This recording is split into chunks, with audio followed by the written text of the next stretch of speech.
నాయకులు కూడా ప్రతి గ్రామాన్ని సమానంగా చూడాలంటే కొద్ది ఇబ్బందిగా ఉండేది. ఇప్పుడు మీరు సర్పంచ్ క్యాండిడేట్గా అనౌన్స్మెంట్ చేస్తున్నారు అంటే మీరు పోటీ చేస్తారు టీడీపీ అభ్యర్థిగా. ప్రతి గ్రామం నుండి ప్రతి సమస్య వచ్చేటప్పుడు మీరు ఎలా దాన్ని నెరవేరుస్తారు? పెద్దలతో మాట్లాడతారా లేదా మన రాజకీయంగా ఇక్కడ మాట్లాడి ప్లానింగ్లో ఉన్నారా? ఇప్పుడు మీకు పదవి అయితే లేదు, మీకు ఎవరు అడగడానికి కూడా మీరు సరిపోవు. ఎందుకంటే పదవిలో ఉన్న వాళ్ళు కూడా ఎవరు చేయలేదు 100%. కనీసం 100 మీటర్ల రోడ్డు కూడా వేయలేని సిరిపురం నాయకులు కూడా ఏం చేయలేదు. కానీ మీరు చెయ్యండి అనే మాట కూడా మేము వాళ్ళం. ఎందుకు? మీకు పవర్ అనేది లేదు. మీకు పవర్ ఉండేటప్పుడు ఎవరైతే మీ దగ్గర సమస్యల కోసం వస్తారో పూర్తి స్థాయిలో చేయలేకపోవచ్చు, కానీ కొంతవరకు ఆ సమస్యలు పరిష్కరించండి. ఇది మీరు ఏం చేస్తారనేది సభాముఖంగా తెలియచేయండి. ముఖ్య విషయం చెప్పాలనుకుంటున్నాను.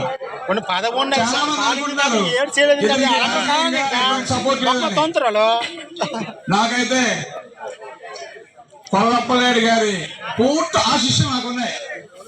అలాగే మన ఎమ్మెల్యే గారు కూడా పూర్తి ఆశీస్సులు నా మీద ఉన్నాయి. రవికుమార్ గారు ఆశీస్సులు నాకున్నాయి. ఆశీస్సులు లేకపోతే మన గోగంపల్లి రోడ్డు తెచ్చుకోలేకపోయాడు. ఇంకో మాట చెప్తున్నాను మీకు, అచ్చెన్నాయుడు గారితో కూడా నాకు పరిచయాలు ఉన్నాయి. పనులు కూడా చేసుకోగల కెపాసిటీ నాకుంది. సమస్య ఉంటే పరిష్కరిస్తారు. ఆల్రెడీ మీ ఊరు రోడ్డు ఆ కలవట్ నుంచి మీ ఊరు వరకు రోడ్డు శాంక్షన్ అయింది. అది పండుగ తర్వాత ఆ పని ప్రారంభిస్తాము. సమస్య ఏది ఉన్నా మా కమిటీ అయితే ఉంది. కమిటీతో మాట్లాడి ఫైనాన్షియల్ గానే మా వాళ్ళందరూ ముందుంటారు. ఆ సమస్యను మేము అందరూ డిస్కస్ చేసి 100% చేసి పెడతాం.